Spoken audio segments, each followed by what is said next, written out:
our channel. It's Kyu&Ery and today's adventure is going to be a mix of good food and history. We're starting our day here at a Japanese restaurant for lunch. I ordered my favorite salmon sashimi and Inkyugata shrimp tempura. After lunch, we're now here at the War Memorial of Korea in Seoul. This place is not just a museum, but also a powerful reminder of Korea's history and the sacrifices made during the Korean War. The War Memorial is huge. You can find tanks, planes, warships, weapons, and even full-scale simulation areas where you can feel what it's like to be in the middle of history.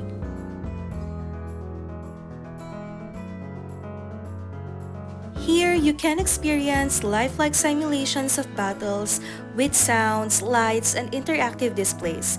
It makes history feel alive and helps you imagine what soldiers went through. You'll also see impressive exhibits like fighter planes and tanks. For example, there's the F-51D Mustang. Did you know that the F-51D Mustang holds a special place in ROCAF history? It was the first fighter plane operated by the South Korean Air Force during the Korean War.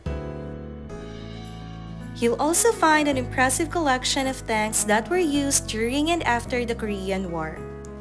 One of the main highlights is the M46 Patton, a US-made medium tank.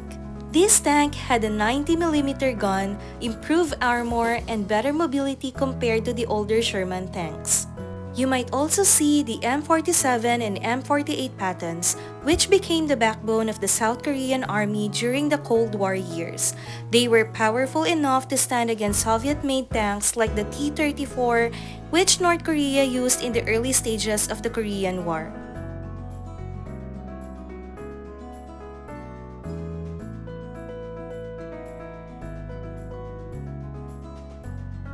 The M46 Patton tank reflects the evolution of armored warfare in the post-World War II era, showing tank design prioritized firepower and protection improvements. The museum also displays some armored vehicles and artillery pieces, giving you a clear picture of how ground battles were fought. Seeing them up close makes you realize how massive and intimidating these machines really are. And what's really amazing is that some of these tanks are painted in striking colors, like the famous Tiger pattern tank, which was used for psychological impact. The North Korean T-34-85 tank was one of the first to cross the border during the invasion of South Korea in 1950. The Patton tanks provided by the US helped turn the tide because they were more powerful than the older Sherman South Korea initially had.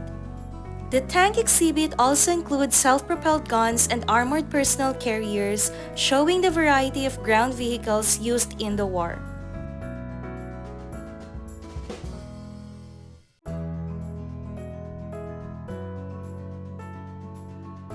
War Memorial of Korea is the largest military history museum in South Korea, opened in 1994 to honor the sacrifices of those who fought for the country.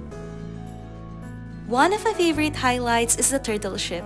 Yes, this ship was invented by Admiral E. Sun-shin in the 1500s. Its roof was covered like a turtle shell with iron spikes, so enemies couldn't climb aboard. The dragon-shaped head at the front could release smoke to confuse enemies, and cannons on all sides made it nearly unstoppable.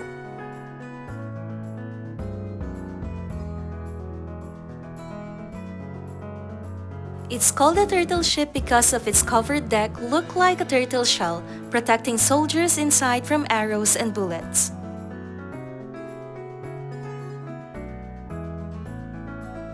Inside the museum has 7 permanent exhibition halls.